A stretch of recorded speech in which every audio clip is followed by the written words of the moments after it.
and welcome to Write Your Book Your Way, the interview series that goes behind the scenes of real self-published books to explode the myth that there's a right way to write your book. I'm Chris Emery, owner and lead editor at Chris Emery Editorial, and today we're heading back into the matter of copyright, which can be a minefield for any non-fiction author who is already on an incredibly steep learning curve as they self-publish for the very first time.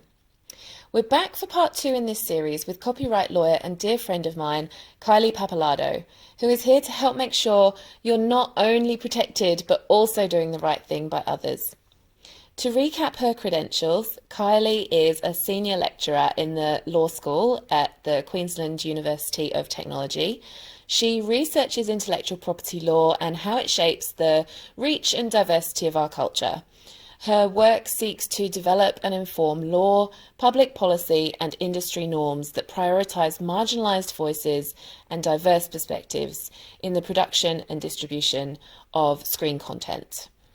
So if you've ever thought, how on earth do I reference this? Do I need to get permission to include quotes from another book, song lyrics, this poem, or any other words that someone else has written, really? Then Kylie is the person to answer those things for you, and we're going to be doing that today. This is the second part, as I've mentioned, and if you haven't seen part 1, it's probably a good idea to go back and watch that first, because we do define what copyright is, and some of the things that we talk about in part 1 will inform what we go on to talk about here in part 2. Before we start, a reminder that this is not legal advice, but general principles around how copyright works. Always enlist a professional who can speak to your specific circumstances if you need further help. Hi and welcome back to the series on copyright with Kylie Pappalardo, and we're going to dive in today talking about the other side of copyright, which is how to take care really of the works that you are using that are already copyrighted. So this is going to impact things like how to reference things, how to attribute any quotes and things like that that you might want to include in your book. So in part 1, Kylie very generously shared everything that you need to do to protect your book. So if you don't know quite what copyright is or need a bit of a refresher, go back to part 1 and have a little look at all of the things that we've already discussed there, because that was a really, really rich conversation that tells you all you need to know about what exactly copyright is. So welcome back, Kylie. Thank you so much for joining us again.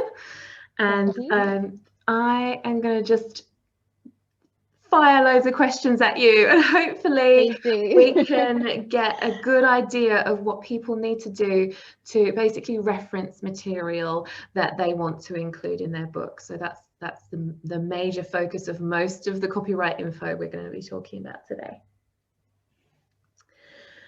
So I guess the place to start would be, how do we know if we're using somebody else's work? How do we find out where we got an idea from if we haven't just literally been reading a book and be like, oh, that's a great quote? How do we find out who we need to ask permission from to use some material? That's a great question. So I guess in terms of finding out where you got something from, normally you'll have some idea of where you might have picked up something. And I think, as we talked about in part 1, the issue is not ideas, but maybe you've like inadvertently used somebody else's expression. So if you have done, you want to make sure that your work is not very closely worded in the same way as somebody else's work that already exists. I mean, you can check that if you're worried about, a particular paragraph or whatever, you can plug it into Google and just see what comes up, I guess. In terms of asking permission, the first step would be, once you figure out where the work has come from, is to find out who owns it. And as we talked about in part one, there will often be some sort of copyright information with a work that will hopefully tell you who's the copyright owner.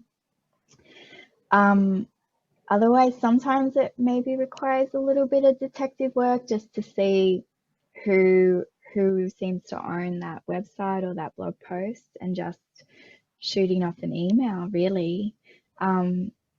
We probably need to go back a step. I'm just thinking as I'm talking about why you even need to get permission for that sort of stuff. Okay. Because I think the most common misunderstandings I see is that it's not copyright infringement if you've attributed, or it's not copyright infringement if you are using work non-commercially, if you're not making money from it. And unfortunately, neither of those things are true. So copyright will give the owner the exclusive right to control copies of a work. And what that means is that anybody else who wants to copy the work, unless they have a legal excuse, right, will need the permission from the copyright owner. In copyright, that's called a license. So you might have seen the term copyright license or licensing, and that's just really the legal term for permissions. And you will need that permission even if you're attributing. So plagiarism and copyright are two separate things. By attributing, you're not plagiarizing, but you might still be copying, and if you don't have permission, then you could be in trouble. And it's any copy, whether it's commercial or non-commercial. So if in doubt, I think best practice is often just to ask. People are usually pretty friendly, right? And these days it's quite easy to get in contact with people via email or social media, and to just sort of say, hey, I really love your work. I'm doing this project, whatever it is, and I'd really love to use your picture in my book or whatever. Would that be okay? Sometimes people will say no. I find normally they say yes. Sometimes I'll say yes, just yes. Other times they might want a fee associated with that use. And at that point, you can negotiate price depending on, you know, what they think their work is worth, how much you can afford to pay that, and you can go back and forth and sort of try to come up with a fair price for that use. Okay, so I think I was probably making the assumption that everybody knows that they need to be attributing and quoting and, you know, finding out where they're getting their material from. But of course, yeah, we should really start at the beginning, which is, you know, what actually needs to be asked for permission. So thank you for making that distinction. I know that quotes come up quite a lot in the books that get written in the self-help and personal development kind of area that I work in. And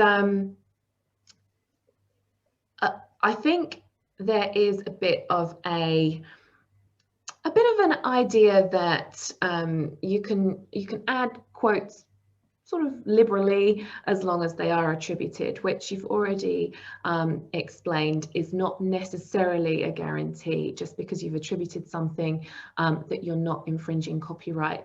So is there sort of a bit of a line or a test as to how you can distinguish if it's worth reaching out and asking for it? Because I think a lot of people think it's overkill to ask for permission for, you know, like a one-line quote that everybody uses in their blog posts or something like that. So is there a certain amount that we can use without having to ask permission, or is it just like always ask? No, definitely. And you can give a lawyer answer if you like.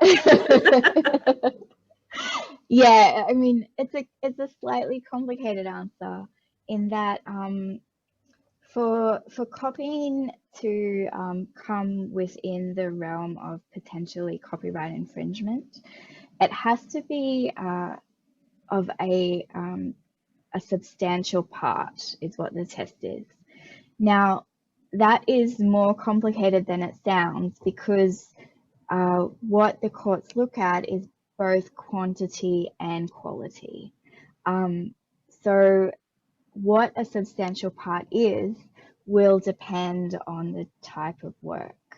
Um, Generally, a quote, if you're quoting from another book and it's just a few lines, that's not going to be substantial, right? So you won't need permission. You'll just need to attribute. If you're quoting from a much shorter work, or you're quoting something that is really, really important to the other work, that's where it starts to get a bit of a gray area. So when I say it's quantity and quality, the quantity part's easier, right? If it's a book and it's a couple of lines, it's not obviously not substantial quantity wise. Quality is about whether it goes to the core or the heart of the work that you're copying from. Now, for books, this is less important because there's very rarely one single line or a couple of lines that are essentially the heart of the entire book. This becomes a lot more of a problem in music copyright cases. You know, you might only, a song might only take one line from another song. But if that one line is the line from the chorus and it's the line that everybody recognizes from that song, then it might actually be substantial because of the quality test, even though it's not because of the quantity test, if that makes sense. But the idea, copyright should not stop people from quoting small parts of other works. I think that's really, you know, it's important to reference other works. We do it all the time in our work at the university, and that's the point at which attribution becomes important. That you're doing it in a respectful way and in a way that is not plagiarism is through attribution. So quotes are normally okay. So I've got a few what ifs. Okay. Like a few different scenarios have popped up for me there. So what if you are quoting the, I guess, like that essential line of the song, but the format that you're putting it in is not another song, but a book. So if it's one line of a song and it's that real, you know, the line of the chorus that is the recognizable line of the chorus, and let's say you have used that as a chapter heading, does the format that you're putting it in make any difference? No. So what you need to look at is how important that line is to the work that you've taken it from. It's not about the way that you or the person subsequently uses it. Okay. Probably the best way to demonstrate this, and one of the most famous cases we have in Australia around copyright, it is a music copyright case, but it's the Kookaburra case. People might have heard about this. So this is the Men at Work song, Down Under. There is a part of that song where they play a flute riff, and that flute riff is the tune. It's a couple of bars of music from the tune that all Australian kids learn growing up, which is Kookaburra Sits in the Old Gum Tree. So it's like a folk song. Now the court found that flute riff was a substantial part of the Kookaburra melody, even though it was quite short. The Kookaburra tune itself was quite short, so it became a substantial part. But importantly, I think it didn't matter the way that it was used in Down Under. So it was an entirely different song, right? It had influences of reggae and ska and all sorts of things. It wasn't used in the same sense of a folk tune. Kookaburra was originally written for the Girl Guides. It has that sort of, and Down Under was more of like a song that's played in the pub. Totally different context, but that didn't matter. What mattered was how much and how important was it to that original Kookaburra song. Okay, that's brilliant. Okay, so I'm going I'm totally off script now. I'm nowhere near my questions. I'm thinking about there's like websites that publish the lyrics of songs and things like that. How do they get away with that kind of thing? Or maybe they're totally illegal and they should not be something that we model. I'm actually now thinking about, it's not just quotes that people want to necessarily put in their book. Sometimes they want to have a poem as the opening of their book, not their own poem, but they want to quote somebody else's poem in its entirety, or some song lyrics in their entirety. So, or even part of a movie script back and forth. So yeah, I'd love to understand what happens if somebody does want to reproduce the whole thing. That's a permission issue, I guess. Yeah, whole thing. I mean, will always a whole is definitely a substantial part of the whole. So that will always require permission. Yeah, it's amazing. Substantial actually. Part always requires permission. Okay, it's amazing. But I do want to.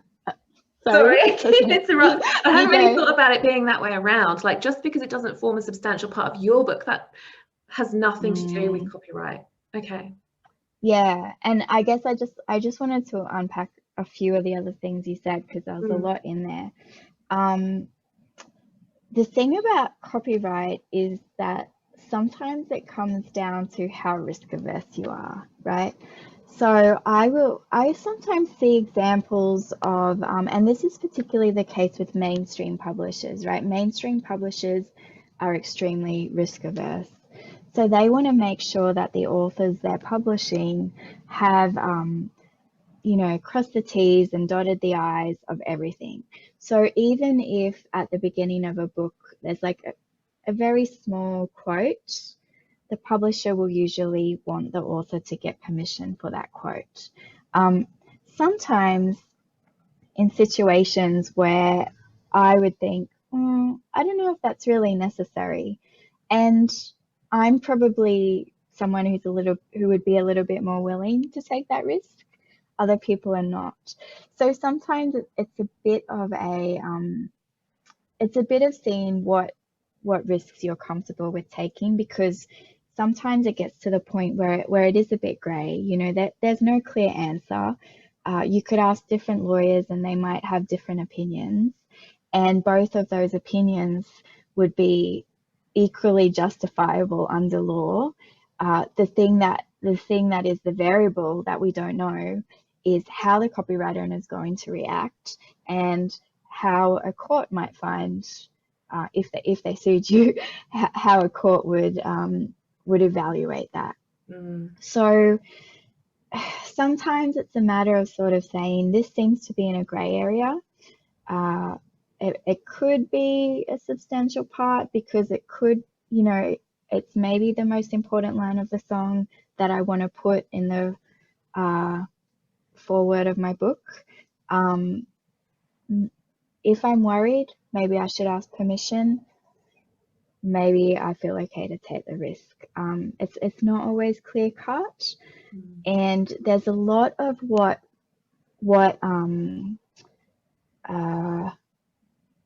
legal academics call tolerated use that happens, right? And this is why when you say websites that have lyrics, right, there's a chance those people on the websites have permission. I think it's more likely they don't. And they're putting them up, and some of those lyric websites have been sued.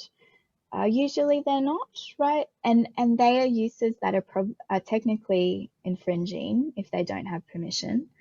But for various reasons, including that suing people is a big pain in the butt and really expensive.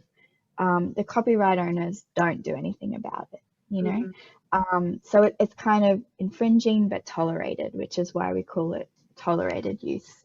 And that's a big gray area that can happen in copyright, which is why sometimes you might see stuff that you think, you know, that doesn't seem like they should be allowed to do that. And the answer is probably that they're not allowed to do it, but they've done it anyway, and Right. so far they're not in trouble. So they'll just see how long they can do it. And this is a really interesting point, because it doesn't matter if they're making money from it or not as to whether you take any kind of action. But I imagine whether they're making money from it or not does impact the decision to pursue something. Yes, probably. In general, there's probably two reasons why a copyright owner might want to assert their rights. The sort of rational one is money, right? If somebody is using their work, but they're not making money from it, or they're not undermining the copyright owner's monetary exploitation of their work, right? So it might be that the other person is or isn't making money, but it could be that even if that other use is free, it's stopping people buying my work because they're getting it free somewhere else. So it could be affecting me in that way. So money is a sort of rational reason why you might go after somebody. And that would be that, all right, you're making money off this website, but you're using my stuff, so I feel like I should have a share of that money. So, I mean, the more rational thing would be to just say, hey, let's make a deal. Maybe the owner tries that, the website tells them no, so then they might sue at that point. The other reason might be just, and I don't mean that this is irrational, but it's slightly more of an emotional reason for protecting your work, which might have nothing to do with money, but it might just be because to protect the integrity of the work in a certain way, or because the owner feels like this is my work and this is how I want it to be represented, or I don't want it to be on that website, or you know, sometimes with music, it might be that the copyright owner says, I don't want that politician, I don't want Donald Trump to use my song in his rally. You know, there might be more emotional reasons to say to somebody, no, you can't use my work. Yeah, that would be the one that I would chase with full force. If it was being taken out of context, but you know, associated with that would go right to the heart of, you know, who I am and all that kind of thing. Well, I'm probably overly, and the connection you have to your work. Because we do have such a deep connection to the things that we create, and it actually really makes me feel physically ill to be misunderstood and taken out of context, and for people to be thinking that I said something that I didn't. Like whenever I'm in that kind of situation, it just absolutely punch to the gut. So yeah, I can totally understand why people would pursue that if they can afford to. Okay, so we've talked about all of the ways that you might tread on people's toes, and how not to tread on people's toes, like by getting permission. So what is the absolute best practice if you've got a piece of work that you want to copy, reproduce, put into your book in some way? Let's say it's a paragraph of another book. What would be the absolute best practice in that case? That's a good question, because I was just thinking about the fact that I've probably been talking a lot about courts and being sued, and that can all make it sound a bit scary. But I think what's important to remember is copyright is not any sort of criminal law, right? It's what we call a civil law, which means that it's about essentially two people reaching an arrangement, right? And I think it's best to think of it that way, not necessarily in an adversarial way, but if you want to use somebody's work, that's because you admire their work and respect their work, and hopefully they would feel flattered or honored that you would want to use their work. So it's really about starting up a conversation. It's just two people, one-on-one, you can do that. Sometimes you're dealing with corporations, but that doesn't necessarily mean it's harder, because corporations will be used to this sort of thing and they will often have a more streamlined process. Sometimes there's even like a form that's already on their website or whatever, Disney or whatever, you just fill it out and then they send you back a response once they process it on their end. So either way, it's just asking. It can't hurt to ask. So best practice is, I think, always to reach out and ask permission if you can, and see what happens. And then, of course, when you get permission, to attribute properly. And that might be, the copyright owner might have a particular way they would like you to attribute them. But otherwise, best practice is normally just to attribute as fully as possible. So the name of the person, where you got it, a link back to the source if there is a link. Yeah, just trying to do it as fully and comprehensively as possible, I think. Yeah, I think a lot of people get tied up with references and stuff like that, but I always tell people from a book point of view to make sure that their referencing is just as consistent as possible, because obviously they're not just referencing one thing, they might be referencing quite a lot of different things. So consistent, but as full as possible. Yeah, good faith attempt to do the right thing. I think. Yeah, I personally don't think you need to go into like page numbers and stuff. This isn't an academic thesis or something like that. But some people prefer to be more thorough than not. But yeah, I think good faith is a good way of expressing that. And we're probably getting into a different area of law with this question, but when it comes to things like paraphrasing and even just mentioning where you got an idea from, referencing somebody else's book or somebody else's TED talk or whatever it might be, as to something that your readers should go check out. Where do we stand with that kind of thing? Because I don't think that's copyright unless you actually quote a piece of it. But are there any implications for including the name of something in your work? Maybe something that, that person might not want, like you say, not want to be connected with you, or you're not allowed to share it. Is there any kind of legal things that we should be thinking about there? I don't think so. If you're getting into things that are like referencing products or services, then some places will have sort of rules around affiliations and sponsored things, and essentially that you're being honest about whether something is sponsored or affiliated, or whether you're getting some sort of kickback for mentioning something. And that's sort of something to be careful of. I can't really think of any other restrictions on that though. So you can paraphrase, no problem. You can direct people to other people's work, no problem. What if you're being critical of somebody else's work? That's fine. You can do that.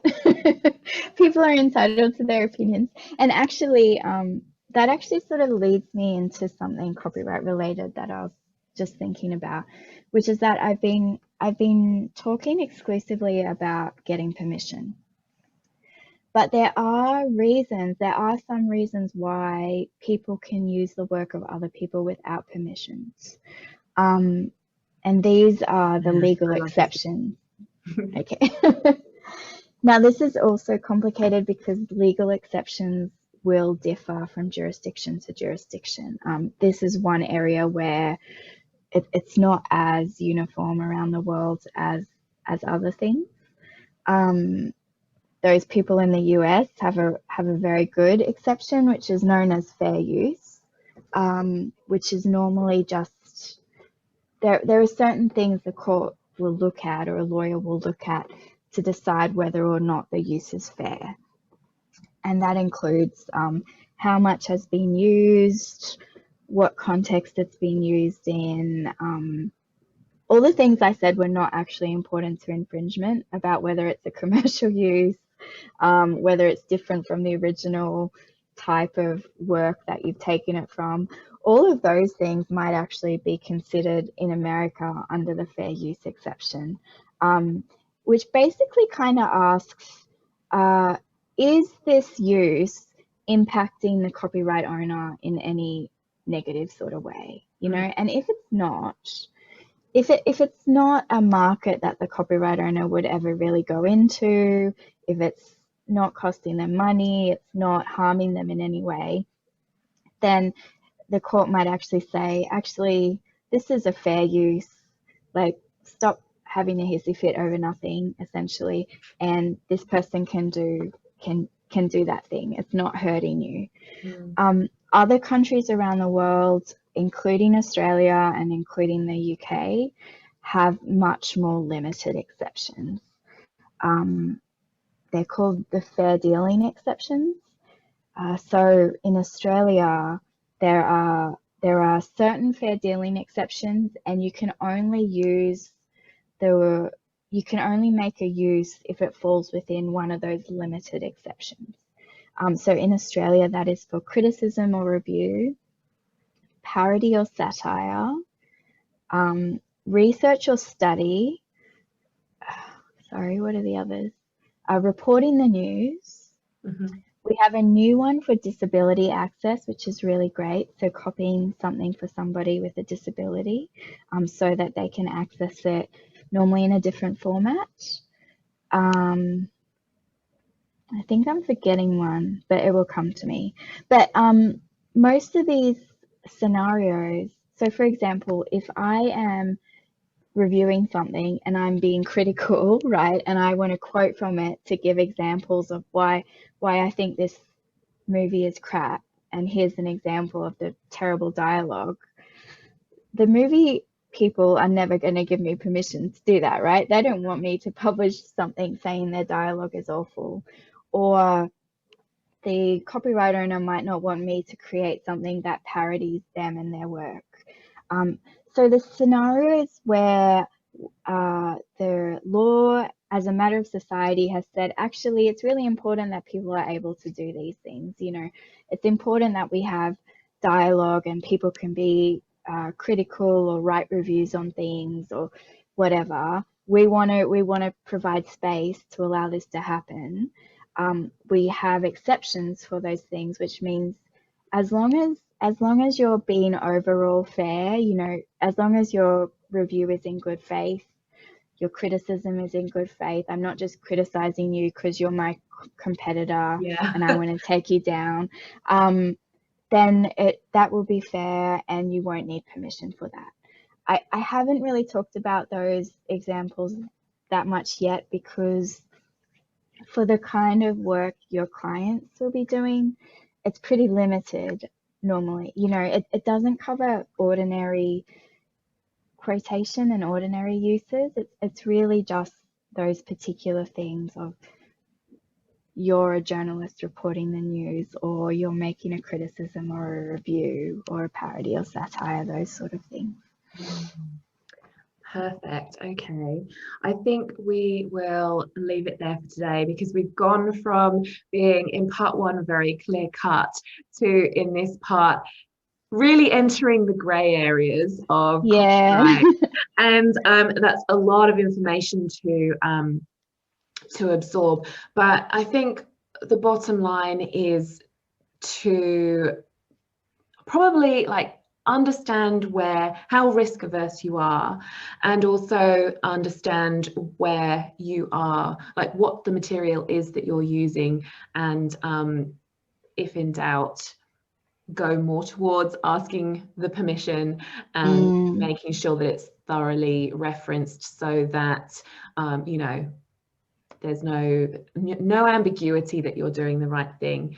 And as you mentioned a few times, staying in good faith and always trying to do the right thing rather than try and get away with the bare minimum.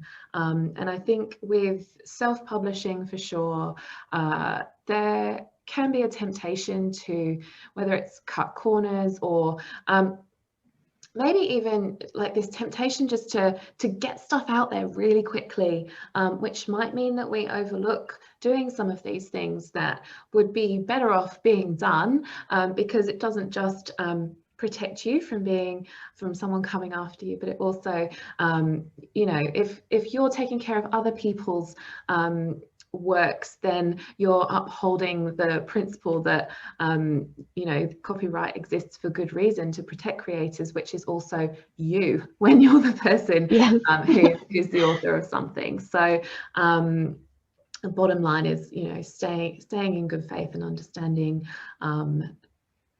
why we do this and where it's coming from. So if you haven't checked out that's a perfect summary. Oh, good. A very non-legal summary. Right?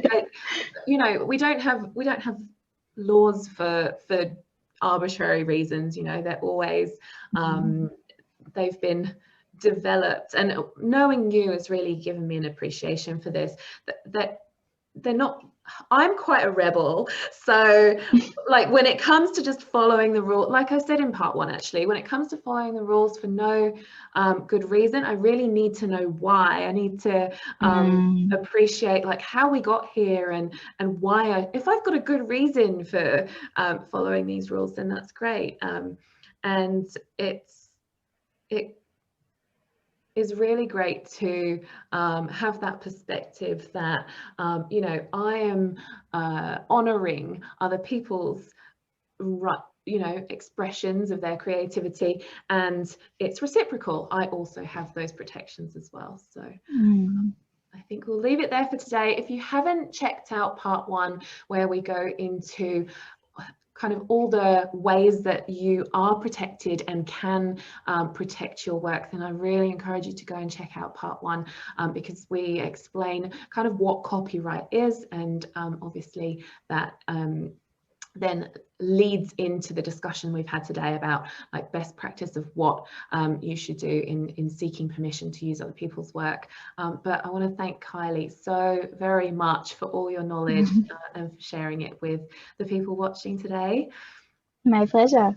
And I will see you in the next part. We're going to do another couple of these in the near future, which is going to be more about like collaborations and when you share copyright with other people, and also some FAQs and common misnomers. I think we've probably touched on some of those as they've come up, but we'll just smash through a few FAQs on another video. So look out for that, and we'll catch you again soon.